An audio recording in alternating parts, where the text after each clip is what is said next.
Welcome to the Fantasy Baseball Beat, part of the Pitcher List Podcast Network. Thank you so much for joining us. My name is Torres. I'll be your host today. On today's episode, we'll be joined by successful high-stakes fantasy player, Dave McDonald. We'll be talking with him about his fantasy season to date, his recent tweet about Bo Bichette, lessons learned from this season, and much, much more. We'll also be taking a look at some players who have found themselves with more opportunity post-trade deadline and identify which ones you should be trying to add to your fantasy teams. Lastly, we'll have our mental health minute where we'll be talking about appreciating the small moments. We'd love if you would take a moment yourself to follow us on Twitter at FantasyBBeat. And also, if you like the show, give us a rating and review wherever you get your podcasts. All right, let's bring in my co-hosts, Mike Carter and Dave Funnell. Fellas, let's start with this. What was the best moment of the past week in fantasy baseball for you, personally? I'll start with Mike. Well, besides Colson Montgomery, of course. Yeah, what's going on in him? Jeez. Seven home runs since the All-Star break, 76-mile-an-hour swing speed. I mean, he's the real deal. He's got some power. Dave will probably poop all over it, but that's okay. Why we have him on. No. My best moment this week actually was an inadvertent one, and I ended up having a very long text conversation with Lucas Beery, who is in Glarf with Dave and I, and we were talking about Glarf. And by the way, yes, he is. We were talking about Glarf, but then he was also commenting on my Tout Wars team, which there's a lot to be desired on my Tout team. But he actually gave me some really good insight into thinking about process, and you guys know that I'm always trying to learn more about that and get better with that. So that was my highlight. All right, very good. Lucas, shout out to Lucas.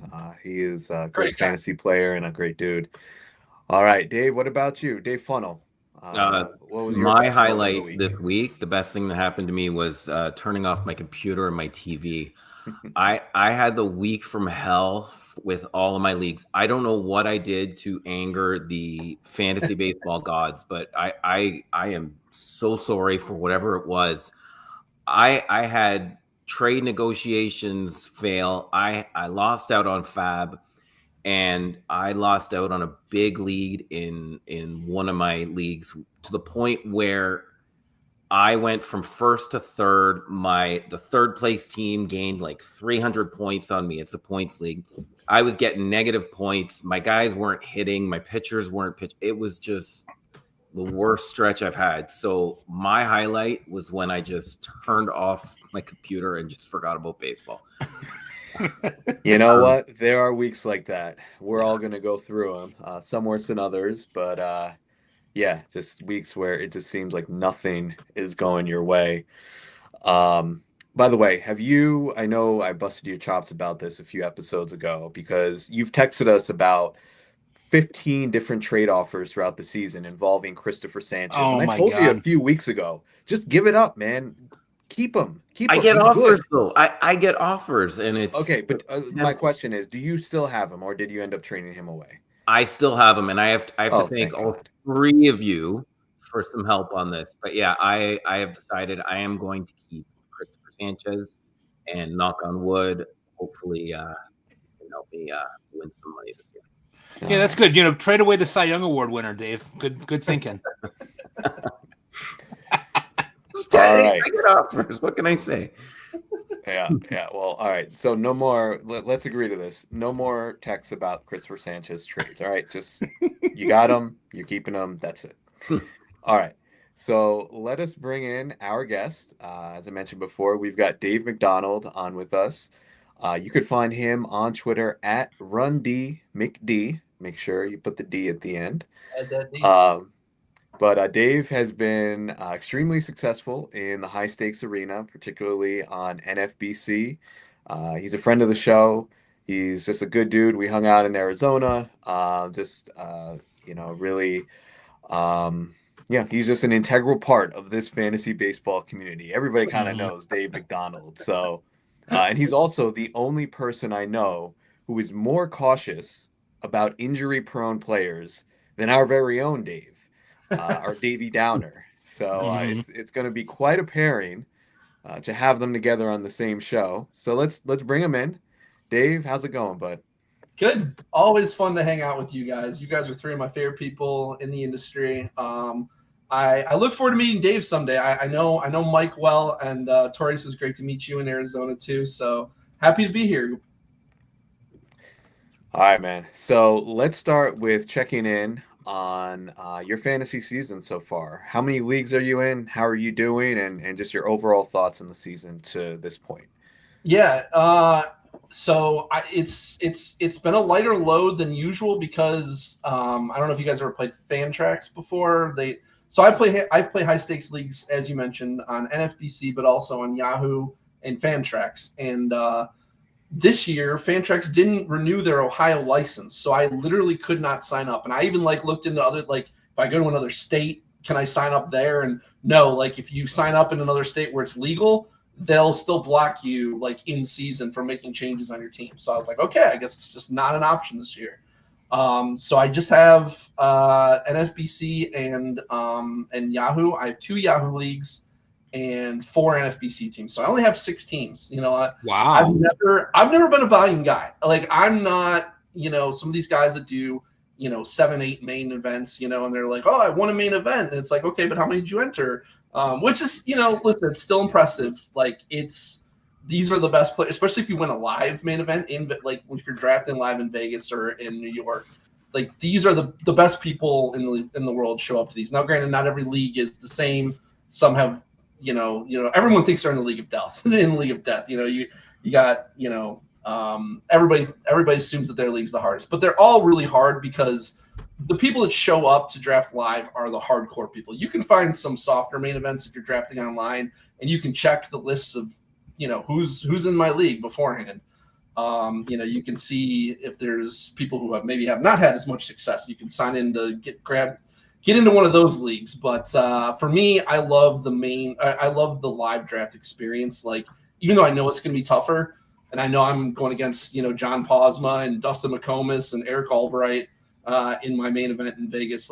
For me, it's worth it. I love being there and drafting live. So this year's actually been really good for me. I'll be honest, it's been a really good, the last 6 years have been great. I've made money every year.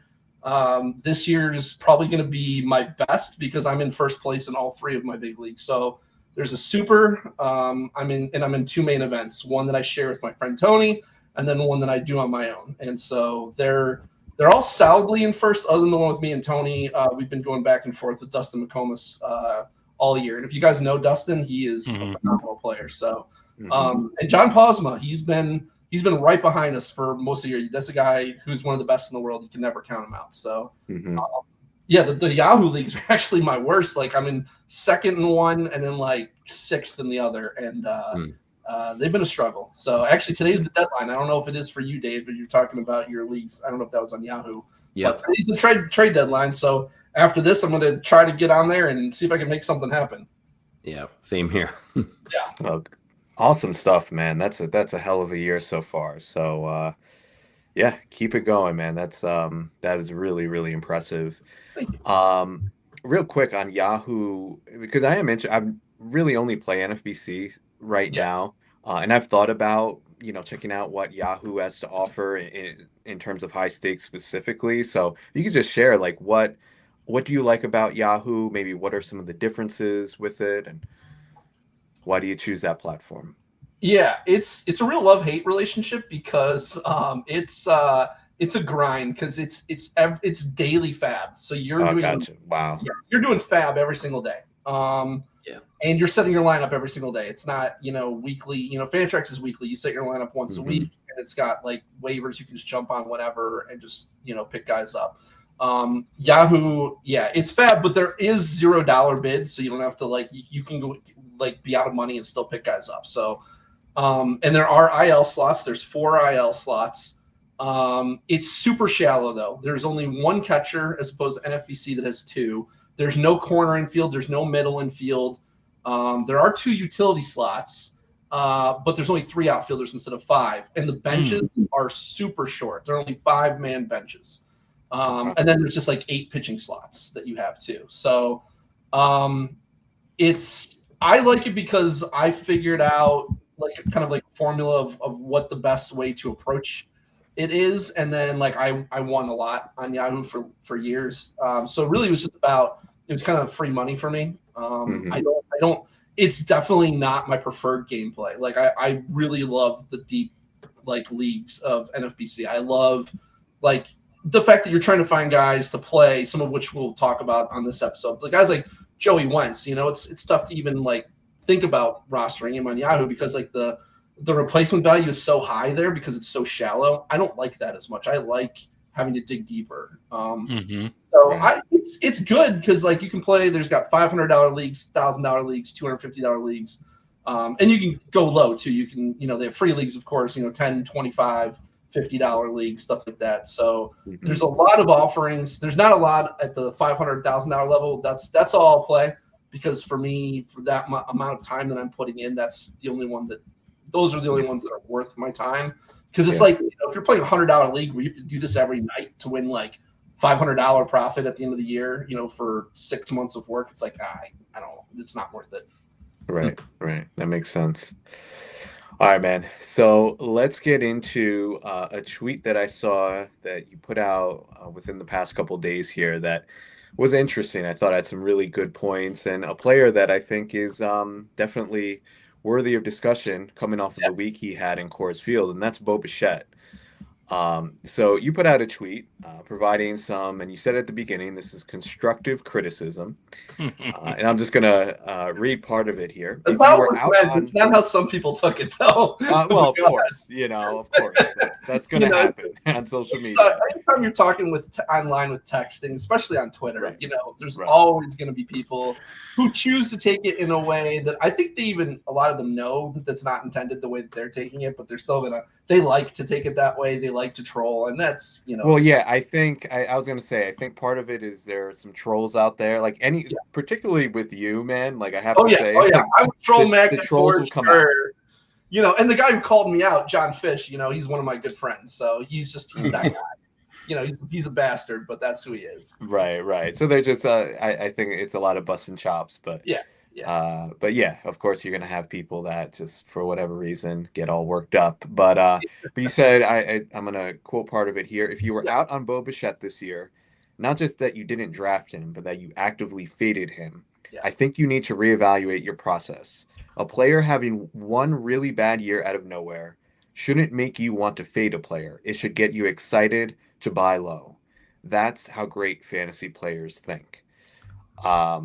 I think like that, I think is a really just the idea of buying low, like we all know about it, right? But I think there are times like this where people just they get scared off for whatever reason. And I think with Bichette specifically, this was someone who was going in late second, early third round in 2024. And then for him to be going around pick 150 this year, just like spotting that difference. And you point out in here, the guy is only 27 years old. We're not talking about someone who, is falling off the age cliff here.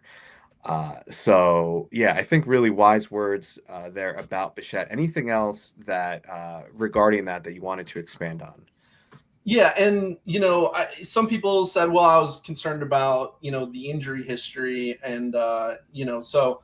That was and so my initial tweet from before that I got called out about because I said that there were some things to be concerned about with this profile is because as you guys and I'm sure Dave probably know, last year he had a right calf strain and then he had a reoccurrence of the right calf strain in the same year. So at first I was concerned, but then after looking into it more, that's something where they just need rest. Like when you have a calf strain, you just can't push it. And the problem is sometimes guys want to come back that season so badly that they push it to come back and then they're not ready to come back. But he had the whole off season. So, I was assuming he was doing what he needed to do. That wasn't something where he needed surgery on it or anything like that. He just needed to, rest it and then get it right. And he had a lot of time to do that. So then I reevaluated at that point and said, okay, because I tweeted that in December or something saying that like I had concerns. And then, by February, I was way in on him. And I think a lot of the NFBC, like the sharps, were also in on him because his price, you mentioned like pick 150. That was like, that would be an easy pick. Like if he was available at 150, I think you'd be silly to pass on him. But in NFBC by main events in late March, he was actually up to like around 100, pick 100. So at that point, I thought it was like kind of like, okay, that's probably about where he should go, considering everything. And so there wasn't that huge discount that there was before. But when there was the discount, and I was kind of more talking to the casual players, you know, saying like, hey, don't be out on someone just because they burned you. I think that that's the number one thing I was trying to get across was buy low. Like if you see a guy who has the track record like Bichette, you know, don't think that just because they had a bad year, you should be out on them. You should be excited because that's a chance for you to buy low on a guy who should revert back. You should regress back towards his mean. And so that was kind of what I was trying to get across. Don't say things like, well, he burned me last year. That's how casual players think. You know, you should never care what happened the year before. You should only care about what they're going to do that year. Dave, did you have any concerns with him? I know Torres and Dave and I had a pretty robust conversation about him early on before we went up to Detroit for Glarf. And Dave and Chris were both kind of egging me on as to why I should be thinking about him. Did you have any concern about the fact that, you know, we have a tendency, I think, as players to say, oh, guy had a bad year, I'm marking him down for next year, whatever. But his struggles actually went back to the year before in the second half. Does that bother you at all when you look at a guy who struggled in the second half and then comes back in the next year and continues that struggle? Yeah, it's a good question. I think it's really, I think one of the things that, and I'm including myself in this, that we as fantasy players struggle with is to try to figure out when guys have a cold streak or a hot streak at the end of a season, should there be a takeaway there? Like, should we think that they're going to continue on the path that they left off at? And I think a lot of people assume that, like, if they're ending the year on an upward trend, that they're going to keep going on that upward trend the following year. But we've seen a lot that doesn't go that way. You know, like Wyatt Langford and Lawrence Butler had monster second halves, or like monster last like 2-3 months of the season last year, and they've struggled this year. So, you know, I think the thing is, guys have hot streaks, guys have cold streaks. You have to look beyond that to see, is there reason for those hot streaks and cold streaks? And honestly, with Bichette, maybe you know, the end of 2023, I didn't see any reason that would be that his skills were declining. Like I said, his age, his pedigree, I believed in the skills, and that's just kind of what I leaned on. But it is kind of a guess sometimes because you're like, I don't know. Is there? If I can't find a reason, I just assume it's random variance, and that's just a cold streak kind of thing. Right. And then the age thing that you mentioned too, I think, is a factor.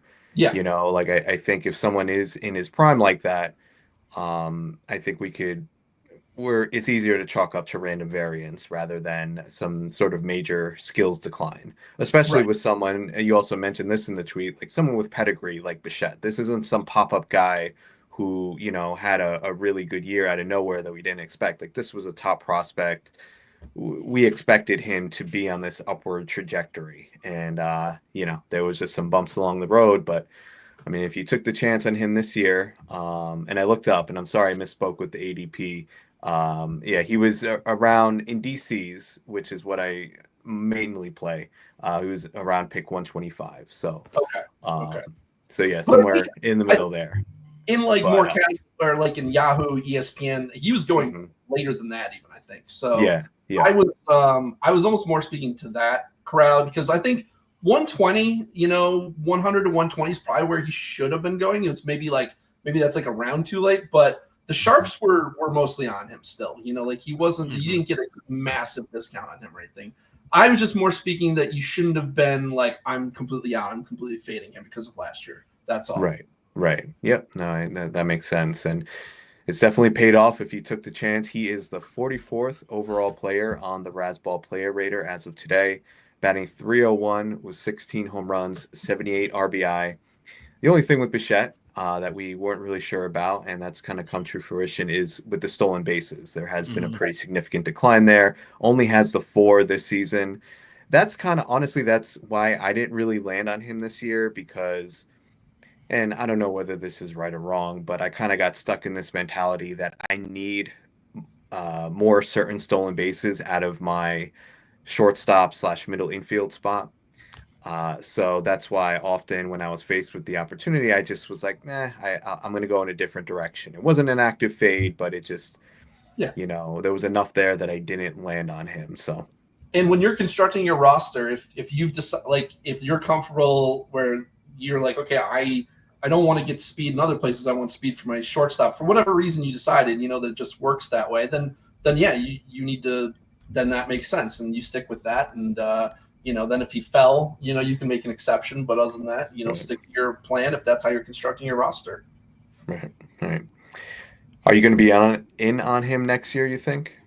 I think he's probably going to end up going too high is the thing. I think he's probably going to be, I would guess, like 4th round, maybe somewhere in that range, maybe 5th. Because, in main events, you tend to see the starting pitchers get pushed up and the hitters get pushed down. So I could see him going like the 5th round, but I don't think I'm going to be particularly in on him, but we'll see how things play out. Where was he being drafted back when he was, stealing? Wasn't he like a 2nd or 3rd rounder? Yeah, he was usually like in the 2nd round. Yeah. So maybe just a little past that. I think you're right. Yeah. Without the steals, he's pretty much the same player that he was. Mm-hmm. Yeah, exactly.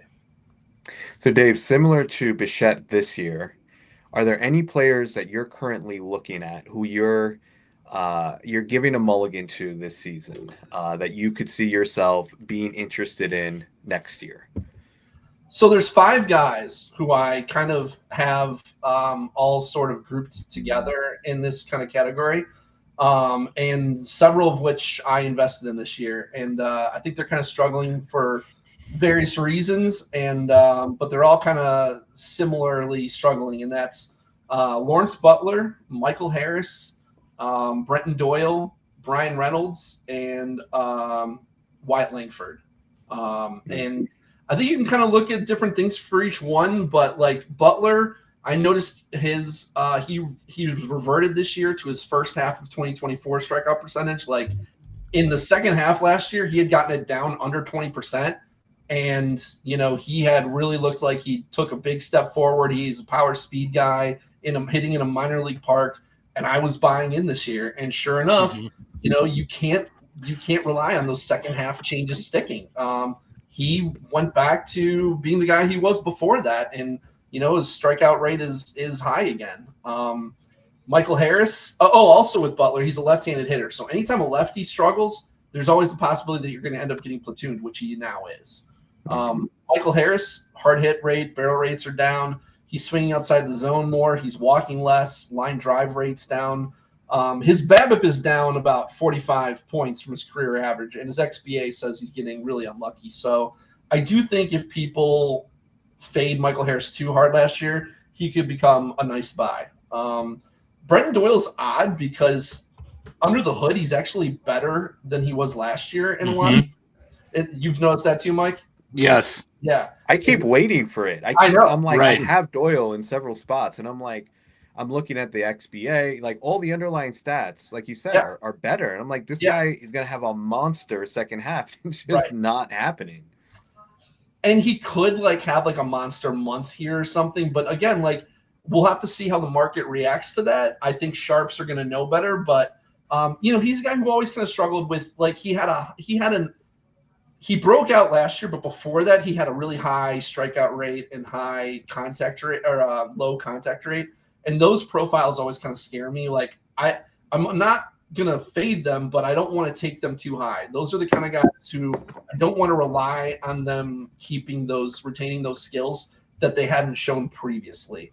And it's kind of like a lack of track record too, which is another thing with Wyatt Langford, where I took him in my main at the end of the 2nd round, and it's like I shouldn't have done that because he didn't have the track record for it. He had the elite pedigree. He's a power speed guy, which is exactly what you're looking for.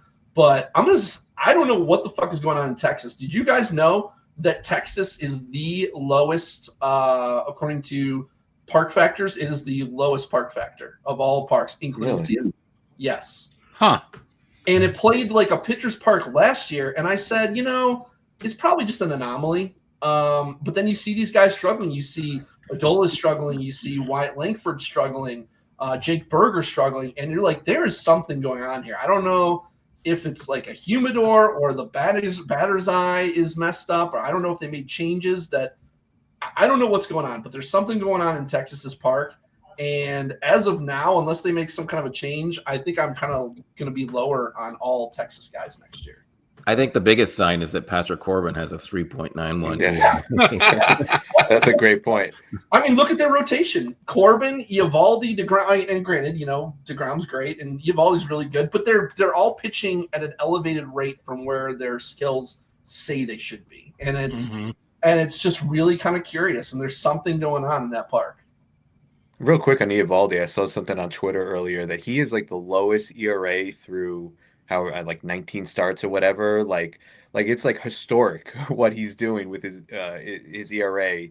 It's like 1.6 or something like that. Don't quote me, but it's ridiculous. And yeah, I didn't really think about that factor with the ballpark, but that could. Yeah, I mean his Sierra is 309 and he's got a 1.38 ERA. So it's like 1.38. Holy cow, yeah, that's ridiculous. Crazy. I mean, like, all right. I gotta stop you, my man. I gotta stop you because Dave Funnel over here is thinking about all the work he's gonna have to put in to edit this podcast. Oh, my bad. It's all right. We should have told you before. My bad. So yeah, we got 2 F-bombs, Dave. I got them. Note the time. But anyway. Sorry, Nick. The other guy you mentioned. All good. Yeah, the other guy, we don't speak his name with the initials MH. We don't speak his name on this podcast. I don't want to hear about it. I'm going to pretend he doesn't exist because he totally get this, David. One of my main events, the 3-4 turn, I took the player who shall not be named with the initials MH, Braves outfielder, and then followed him up with Raisel Iglesias. Ooh. Now that is just like, the team is middling. I'm like bouncing back and forth between 5th and 7th, but it's like I can't overcome, those 2 players. It's really hard to miss that. Yeah. I mean, because you pretty much have to have drafted a replace I was saying how I drafted Langford in my main, but then I also got Schwarber in round 8. So Schwarber's been a first rounder for me. So basically he's taken the place of Langford, and Langford's kind of like performing like an 8th rounder. So if you don't hit on that guy though, like a Schwarber, then yeah, it's a struggle. And I was in on both of those guys, man. I was in on Harris. I was in on Raisel. So I didn't get Raisel anywhere, thankfully, but in Yahoo I have Harris, and that's just been terrible. Yeah. Well, actually, funny enough, I have Schwarber on that team too, but it hasn't been enough to overcome. Well, that's good. I got a first round. So Lindor in the first, which has been not first round quality, been okay. Yeah. And then Jazz, and then those 2 guys. Okay. But hasn't worked out. I'm guessing your average has been a struggle with those guys. Yes. Oh yeah. But we're going to move on to our next segment, and we're going to talk about some other lessons that we've learned this year. So I want to open this up to all of you guys, and if you could each identify one lesson, one player you were most wrong about this season, and what lesson you're taking away from it. So I'm going to toss this to Mike first because I haven't heard from him in a little bit. So start us off, Mike. Mike, this is a target-rich environment here because there's so many players that we could pick from that I've been wrong on. Holy moly. Some things went right this year. Some things have not gone extremely well for me. I've really been boggled by injuries in a lot of the leagues that I've been playing in. When I think about, drafting and where things that have been problematic for me, I guess the most glaring one for me probably is Mookie Betts. And it was one of those things where I kind of felt like at the time we had talked about it privately in our group chat, and I was feeling a little bit more confident after speaking with you guys about him. And I had this little flicker inside of me that said, I don't know that am I totally comfortable doing this? Do I really think that this guy is going to rebound? And he had the track record, but when he got sick early in the spring, I felt kind of like that was a problem. And so I think for me, that was probably my most glaring miss. I mean, I took him first. I had the 8th pick in Glarf. I took him first, and I could have had Corbin Carroll. I could have had Fernando Tatis. I could have gone with Skeens. I ended up 2 of my first 5 picks were Betts and Garrett Cole. So that didn't work out real well for me. Although I guess my James Wood pick in the 4th round, it looks pretty good right now. But I would say, Mookie Betts was probably my biggest miss on the year thus far. All right, so, Mookie Betts for Mike. I was just going to say real quick, I don't know if anybody's aware, but there's a fairly prominent person in the fantasy community who totally flamed me over me saying that I'm not drafting Mookie Betts in the first 2 rounds because I mean, he had lost a significant amount of weight, like a significant percentage of his body weight. And I just said, he didn't have much to begin with. I mean, correct. He was skinny to begin with. And I said, historically, this has not worked out. I mean, you look at like Keibert Ruiz the year before, it was the same thing, and it was basically like a lost season for him. And I'm like, this is not a small thing. And he was like, oh, you're comparing him to Keibert Ruiz, and I'm like, I'm not comparing like their skills, but yes, it's the same type of thing, and I think he's going to struggle. And I don't think it's a coincidence that he's struggling as much, like way more than he ever has in his career, and he had that to start the season. So I think it's really about just not drafting guys coming into the season with a significant health issue. Well, and you mentioned before Wyatt Langford, and you know, I'm not going to flame you on the pick. I understand the pick, but I wonder if we could apply the same logic there. Yep. He had the oblique injury in spring training, and then he came back healthy. But then I think, like for me personally, I wasn't really interested in him, partly because of the lack of track record, but also like I just don't like once we have that information that someone has an injury or, you know, there's with Mookie, the illness, like once they get the season off on the wrong foot, I just feel like more often than not, it sets a bad, like the season usually does not go as well. Like once they get off on that wrong foot. I mean, that could be anecdotal, but no, well, you're jumping ahead of me here. That was exactly what I was going to say for my lesson. It was going to be Wyatt Langford, and you just mentioned the exact reasons why I think that was a bad pick. All right. Yeah. So, and I'm actually surprised that you. So what?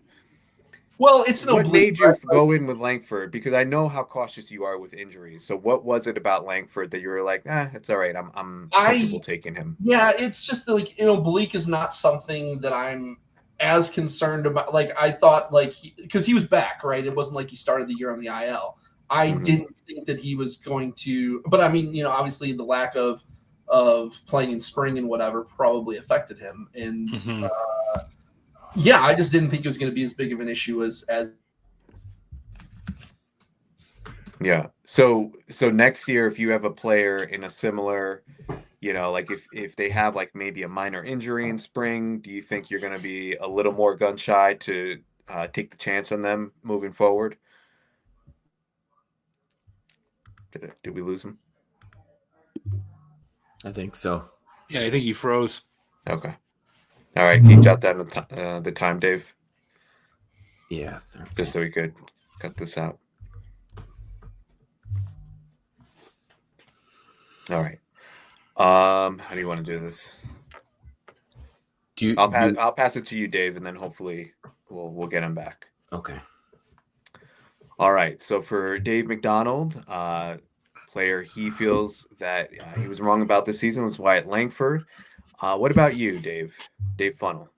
Well, actually, it kind of ties into what you guys were saying, and it might actually be, listening to you guys, understanding, because I came in not really understanding what I did wrong, but maybe listening to you guys, now I understand what I did wrong.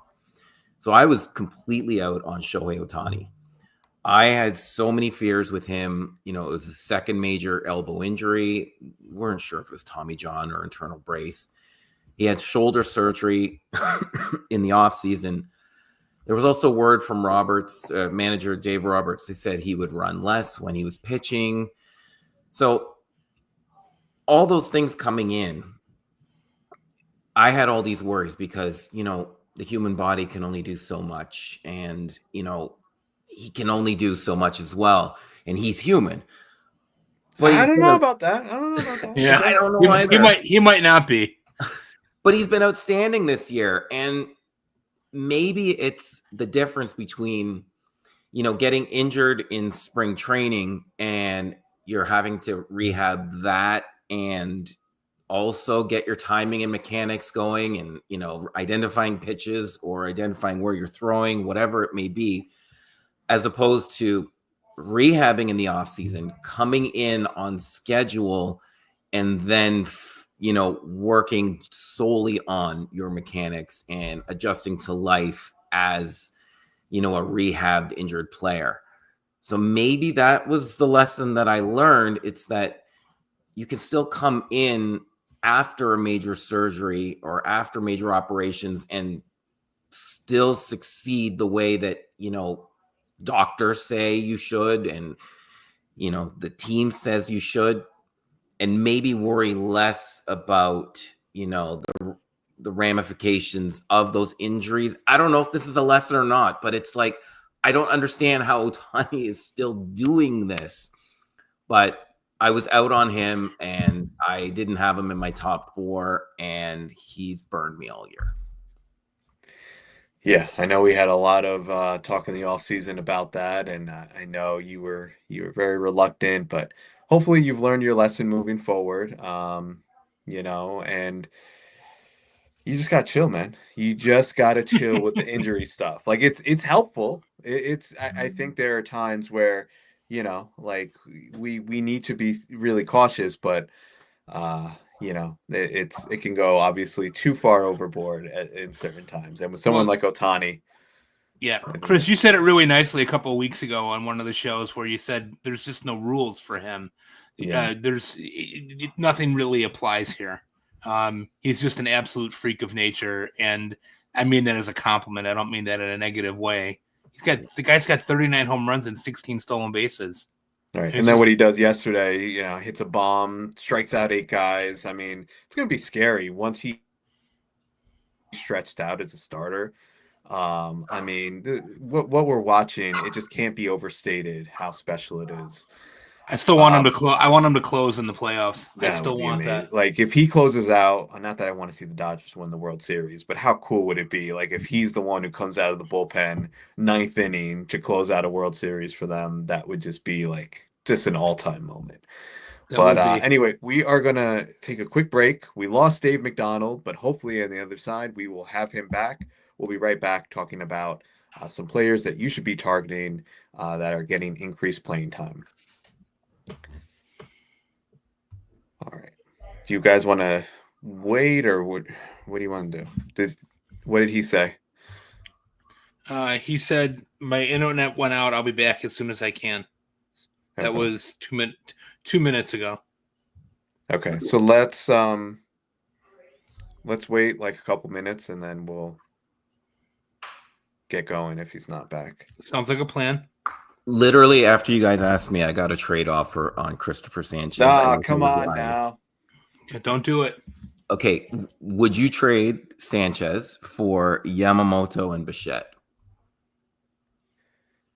Christopher Sanchez for Yamamoto. Well, all right. How do the contracts work? What is the deal with all of that? Bichette expires after this year, so he's gone.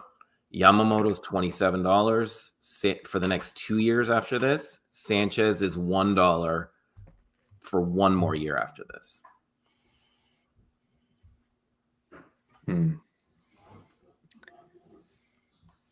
So you're getting Bichette, and I mean, I think you have to take that. I think I do too. Right? I mean, I think it depends on how much you believe in Yamamoto. I mean, you're paying him a lot more than what you're paying Sanchez next year, but you have Yamamoto for 2 seasons compared to 1 season of Sanchez. Yeah, and you can't bring Sanchez back on a contract. How does that work? I can bring him back next year for $1. But after that, then he just goes back into the pool. We have that old rule where you can retain for discounts, but with pitchers, you can't drop them, and if they're hurt, you're screwed. So I would never do that. Got it. I kind of think I have to take that, right? And because I'm going for a title this year. Flags 5. I think Flags so, 5 forever. pay the extra $26 and get what Bichette is doing. Yeah, but that's the extra $26 is not going to limit you this year, right? Like it's No. right. So it's just thinking about next year, and yeah, man. Like if you can win now, I mean, you're getting Yamamoto and Sanchez, I'd say, are in like a similar tier, Pretty right? even, yeah. And then you're getting Bo Bichette, and this is a points league, right? Yep. Yeah. I don't see how you turn that down. Yeah. All right. Is this finally the end of the Christopher Sanchez saga? Like, is this how it ends? Until next year when I try and trade for him, right? And then I'll send you some. Well, I guess Bichette isn't as valuable in a points league, right? Yeah, I mean, like we get like certain points for singles, doubles, triples, and home runs. I mean, he's not going to hit it cool like he did this week. walks and stuff, right? Like, yeah, we get points for walks, and we only lose a point for every time he's out. So, okay. Yeah, I think I'm gonna take that deal. Yeah.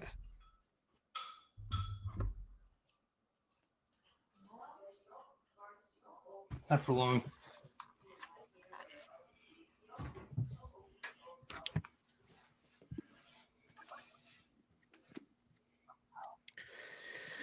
All right, fellas. So let's get moving. Yeah, and then I just texted him again. Yeah. Any luck? I'll have him jump in.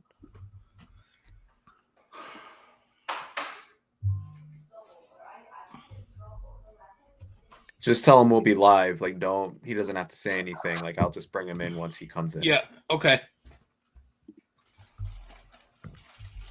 All right, Dave, you got the time? Yeah, 41:50-ish. All right, we are back. So our next segment, we are going to be taking a look at some players that have fallen into more opportunity post-trade deadline, and we're going to identify which ones we think that are that you should be targeting as potential pickups in your league. So we're going to start with hitters first, and it just so happens that these hitters are all first basemen. And we're going to look at Coby Mayo, Tyler Locklear, and probably the best name in MLB right now, Mr. Warming Barnabel, which I mean, when I saw he actually, I think it was like one of his first games, he had a home run, and I get the tweet from MLB or one of those notifications that Warming Barnabel hit his first home run. I'm like, what is going on here? Like, this cannot be a real guy. But it is, and it, no surprise, he's part of the Rockies, which they don't seem like a real organization, so they fit. Yeah, Coby Mayo, let's start with him. This is the former top prospect for the Baltimore Orioles, has played 10 out of the last 11 games at first base for the Orioles. On the season, batting .221 with 4 home runs in 135 plate appearances. So we've got Mayo getting everyday PT. We've got Tyler Locklear, who was just traded to the Mariners in the Eugenio Suarez deal. He's been locking down first base, and they've said they're committed to him being their first baseman for the rest of the year. This is a former second-round pick by the Mariners in 2022. Locklear was the 12th ranked prospect in the Mariners system, according to Fangraphs. So not a high-end prospect, but someone who was on some radars. And then we've got our Warming Barnabel, 23-year-old Rockies first baseman. He's batting .364 with 3 home runs already this season. So another one, not really a high-end prospect, not really a prospect at all. He was like the 12th ranked prospect in the Rocky system, which, as we know, is not saying much. So, fellas, I'm going to pass this to you, Mike. Out of these 3 options, which one do you think we should be most interested in rest of season? I just wrote about Mayo in my waiver wire article that I do for Rotoballer every week. I wrote about him last week, and it was more based on the opportunity than it was on the actual results that he's been getting. What I like about this is that I think he's got the clearest path of all 3 of these guys to getting consistent at bats. I like Locklear. I think that's a nice start for him to be over in Arizona and kind of starting over and getting an opportunity. But he's kind of a gap to gap kind of guy, not a real big power hitter. And I don't know how that's going to play out in Arizona for him. And Bernabé, like you said, he's an interesting guy. I picked him up on a couple of places. He's hit a couple of home runs here, but he's starting to look like he's cooling off already, sort of like a la Kyron Paris, the league winner from April. Oh my gosh, Kyron Paris. I almost forgot about him. Like, that was this season. Yeah. And we talked about him early on in the season as to whether or not he was a league winner, and I was a vehement no on that one.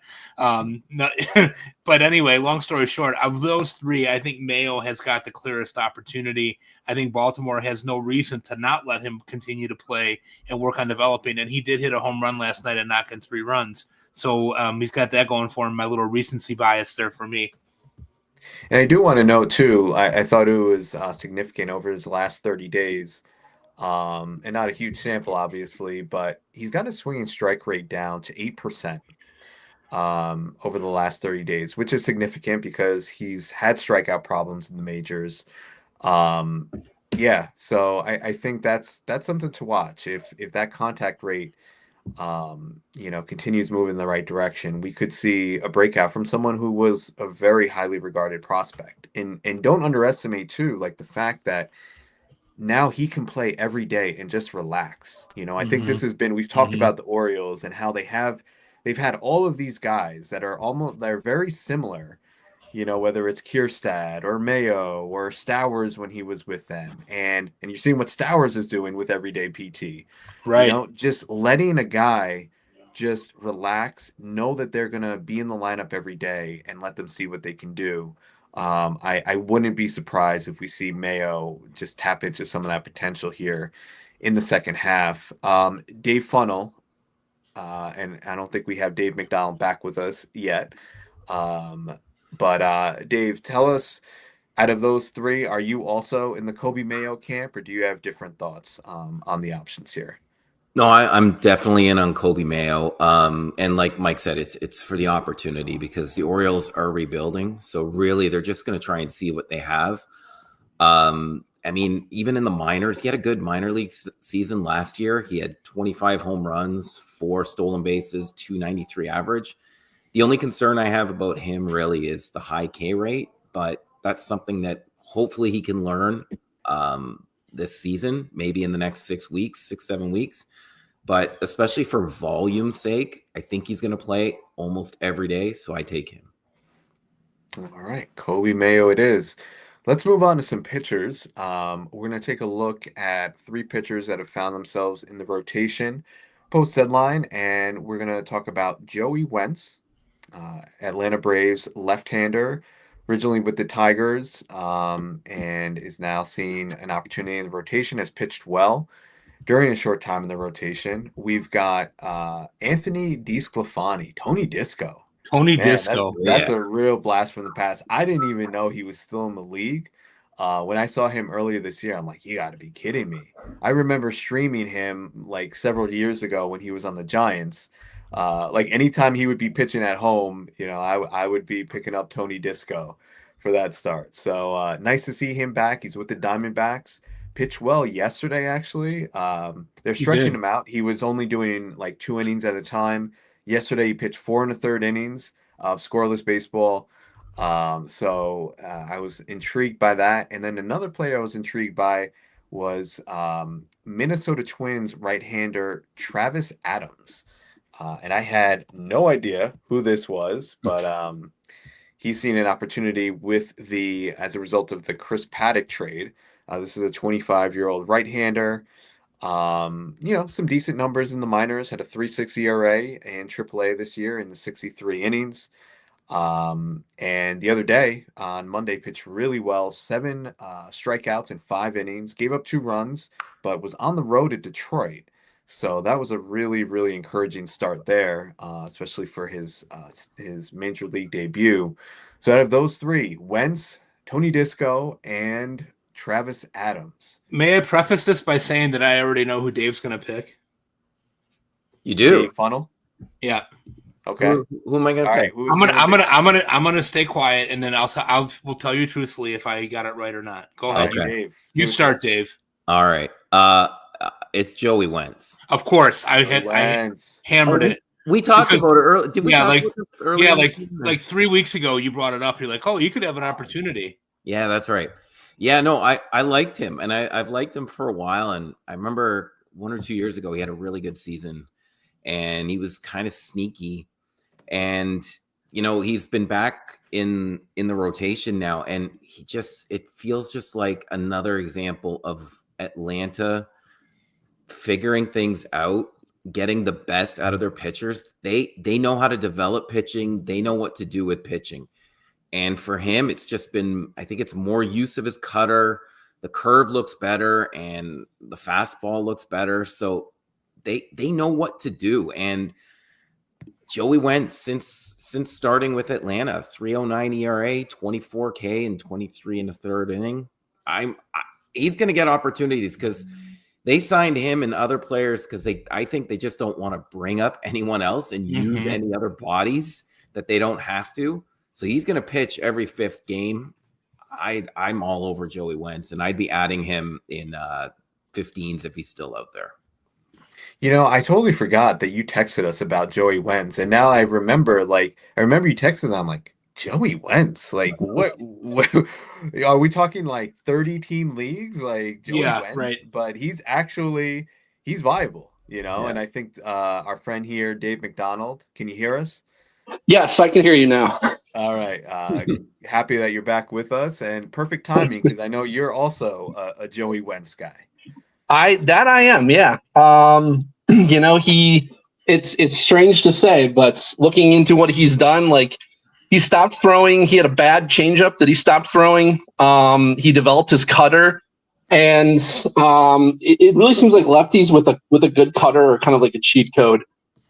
And honestly, just lefties in general. You think about how many lefties with less than stellar stuff end up being good compared to righties. Mm-hmm. It just seems like lefties have an easier time in the majors. I mean, you look at like Trevor Rogers and like Chris Bubich and all kinds of guys who you wouldn't think would be as effective as they are. And then you look at like how teams, if you do splits, like how good they are versus righties compared to how good they are versus lefties, the difference between how they are against righties and lefties is like all teams combined are much better versus righties compared to versus lefties. So anytime I see a lefty who has any semblance of some good traits to them, I'm interested. Right. Yeah, and I think you see that even like I feel like the Stuff Plus and the Pitching Bot Plus and all that. I wonder if with left-handers we should be looking at it like on a different scale, or should we be discounting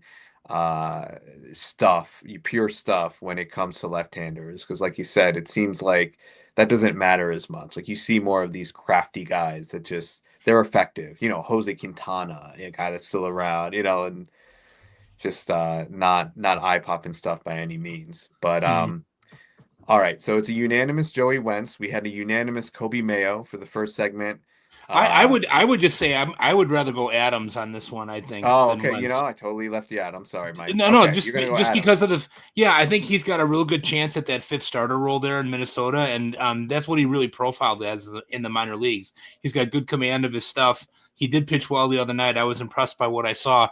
I think I would take a shot on Adams at this point.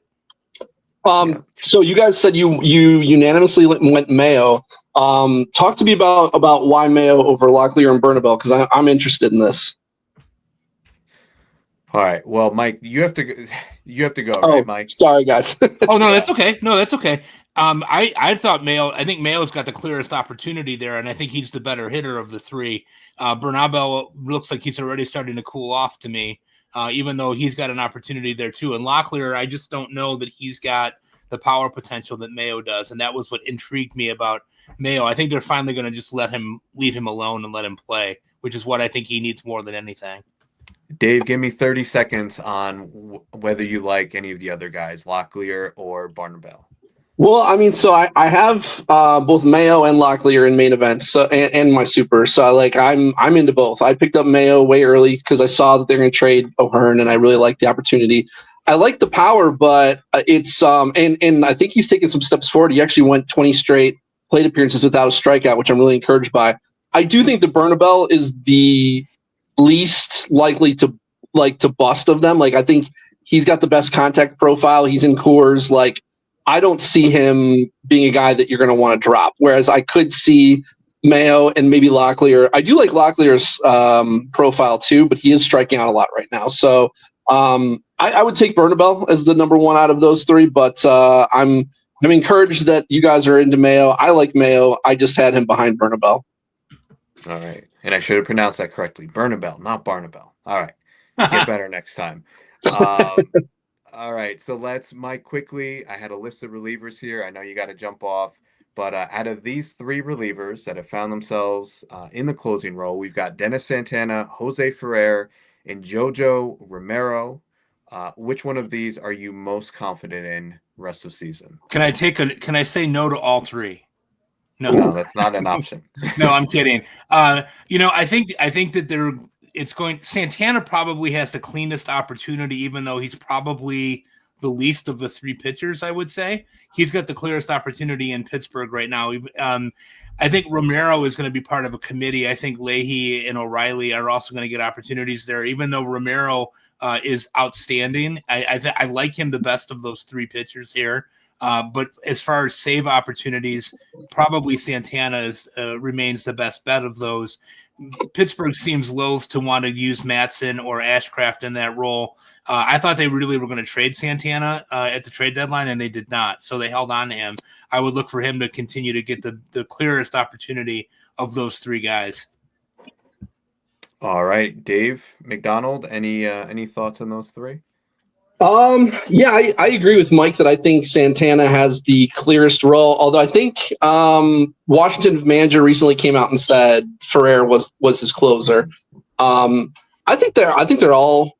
I mean, I think Jojo Romero. I get that he's a lefty, but I think he was one of their high leverage guys beforehand. So I was kind of touting him as the next closer because I figured he's a lefty, but they can call up a lefty, and they did. Also, I don't know how much they care because it's not like the Cardinals are making the playoffs or anything. So, I think what was that? That's a really good point. Yeah, I mean, it's just I don't know. I thought he was I think he's going to get most of the save ops there. So I think I would go with Santana, then Ferrer, then Romero. But I think the Romero has the best skills. Ferrer's skills scare me more than the other two. Yeah. Mm-hmm. All right. Very good. So we are going to leave it there for our pickup segment. Mike, we will say goodbye to you for today. And peace, guys. All right. Bye, Mike. Sorry, buddy. No, we'll see you soon. We're going to take a quick break, and we'll be back with all right. Sounds good. Mental Health Minute. All right. You good to hang with us, Dave? Yeah. I just have to do it from my phone. Sorry, guys. Oh, that's okay.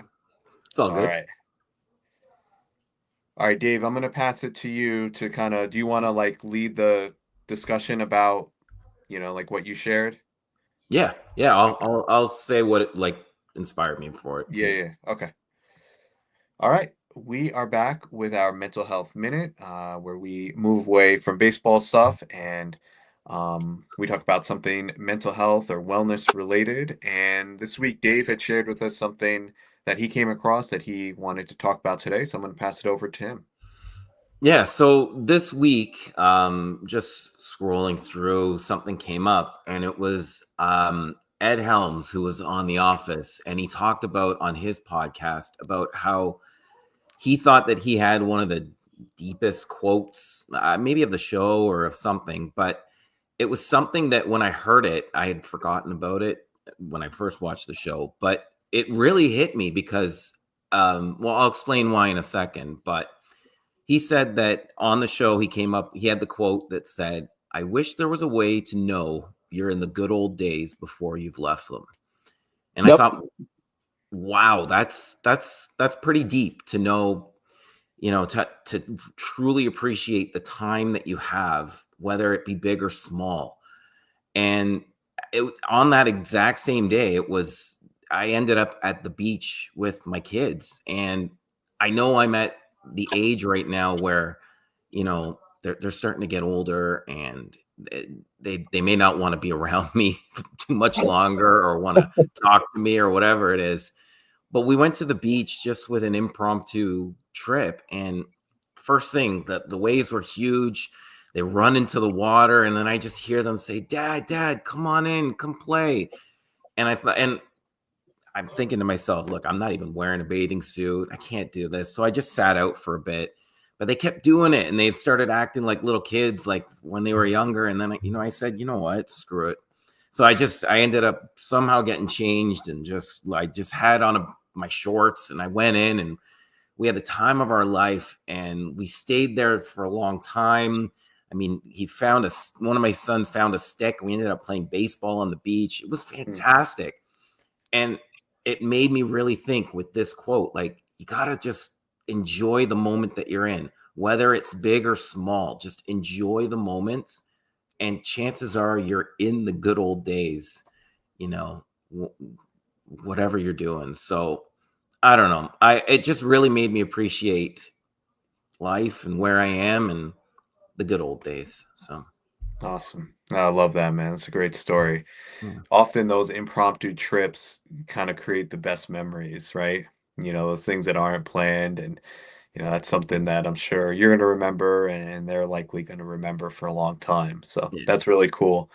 Yeah, and I get that too. I noticed that, like, I'm reminded of that, like when I look at old pictures, and like, or old videos. Recently my wife and we were just like scrolling through and looking at videos of, like, when our daughter or son were like really little, and we're just like, oh my gosh, like they were so cute, and it's just like amazing, just like seeing these things again. And I'm like, then I start thinking, I'm like, I probably didn't fully appreciate being in that moment, like when they were that age, and people always say, like, oh, they're only little, for so long, and you hear all the cliches, and you're like, yeah, but like, I'm not sleeping, and I'm just like, I'm miserable half the time.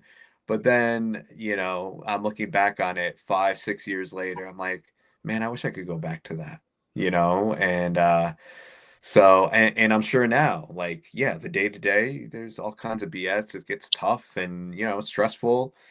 But I'm sure in 5 years, if I look back on pictures or videos from this time, I'm gonna be like, man, I miss that. So it does. I definitely hear what you're saying. That puts things into perspective. Dave McDonald, any thoughts on appreciating the small moments?